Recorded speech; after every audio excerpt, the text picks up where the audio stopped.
पचाए हलजे गट गशीअ मां नाहे हलजे तो ऊंचो बाग करे न त कंदी जा बताए हलजे। कादर एहतराम जनाब गुलाम रसूल खान मार साहब सदर आल सिंध पेंट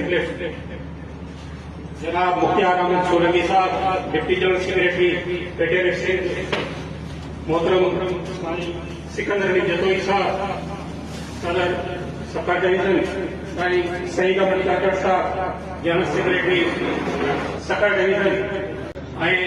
मुझे डिवीजन के मुख्तलिफ जिलन जा आयल दोस्तों अस्सलाम वालेकुम। मुझा साईं असांजो घोटकी तालको या घोटकी ज़िलो तहरीक जे हर मैदान में हमेशा अॻिरो रहियो आहे ऐं मां तव्हां दोस्तनि खे यकीन ॾियारियां थो त जिते बि असांजे मर्कज़ जे तरफ़ खां सॾु थींदो त असांजा घोटकी जा दोस्त वधि खां वधि शरीक थी करे उस्ताद बिरादरी जो मान मथां कंदासीं। मुंहिंजा साईं असांजे पेटेर ते खोड़ सारे दोस्तनि जूं तनक़ीदूं थी वियूं आहिनि। मां उन तनक़ीद कंदड़ दोस्तनि खे सिर्फ़ हिकिड़ी गुज़ारिश कंदुसि त घर जो वॾो जेकॾहिं किथे कंहिं जंग जो या वेड़ जो ऐलान करे जेसि ताईं हुन सां पंहिंजे घर जा सभु फ़र्द न बदिलंदा उनजी कामयाबी कोन्हे। इन हिसाब सां मुंहिंजी तव्हां सभिनि ॿाहिरनि खे हिकिड़ी गुज़ारिश आहे पेटेर जा जेके बि मोमिर दोस्त आहियो जेके बि हालतोड़ वर्कर आहियो जॾहिं बि असांजे मर्कज़ जो हुकुम थिए पोइ उहो हुकुम भल कराची जे लाइ हुजे सकड़ जे लाइ हुजे या खणी करे शहीदनि जी मदाद ते हुजे जिते बि हुजे वधि खां वधि तादाद में शरीक थियो ऐं जेतिरे ताईं असांजा मुतालबा तस्लीम न थियनि ओतिरे ताईं वापसि अचणु वेहणो महिरबानी।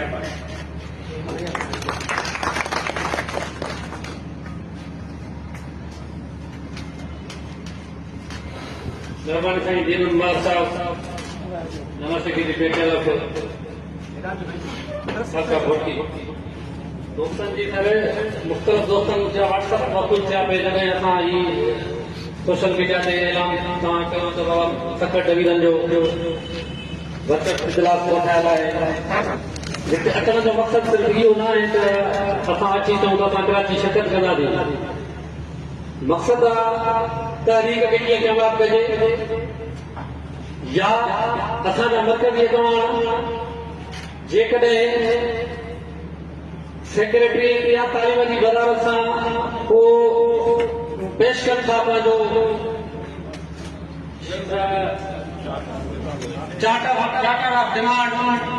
उन में पहिरीं शइ त हेड ऑफ अपार्टमेंट जेके असांजा इनिशियल अपार्टमेंट को जेके दोस्त न्यू आहिनि PSC उन्हनि जी जेका आहे इहो करे फ़हरिस्त रखी वञे त असांजो जेको शर्त आहे उन खां पोइ आहे सर्विस इंस्पेक्टर जेको हिन वक़्तु जेका पाण वटि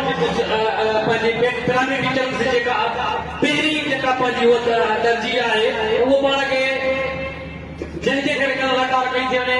पाण खे मुख़्तलिफ़ तरीक़नि सां दाबा ब्लैकमेल कयो थो वञे 25 साल रिटायर कयो थो वञनि हलिया पुराणा उस्ताद असांखे न खपनि नथा पढ़नि कुझु बि कोन्हे सिर्फ़ु दामान आहे दामान में न असांजा मर्कज़ी अॻवान ईंदा न असांजा जेके प्राइमरी उस्ताद आहिनि उहे ईंदा पर मसइलो इहो आहे न सॼो कुझु सर्विस इंस्पेक्टर लाइ पियो थिए त इन खां हथु खणो इन हथु कोन खणंदासीं इहो जेको आहे असांजी रीढ़ छॾी लॻे थो हाणे उहे बोला इहा शइ असांखे कोन ईंदी कुझु हटंदासीं उन खां पोइ हिननि हिकिड़ो सिलसिलो रखियो त बाबा जेको लाइसेंस वठंदो उन खे अॻिते तरक़ी मिलंदी उहो ई HSC थींदो उन ई खे ख़तरो मिलंदो उन ई खे तौर मिलंदो बिल्कुलु ख़तरो वठंदासीं पर बग़ैर कंहिं शर्त जे बग़ैर कंहिं शर्त जे या बि शर्त रखियो त इहो असांखे इन शइ जी असांखे शइ असांखे क़बूल न आहे या जेका असां रखो था त इहा शइ हुजे जेको लाइसेंस में ईंदो ये तो बंदूक वाला लाइसेंस अपन जैसा लगते वरी रिन्यू करावे बोले हेलो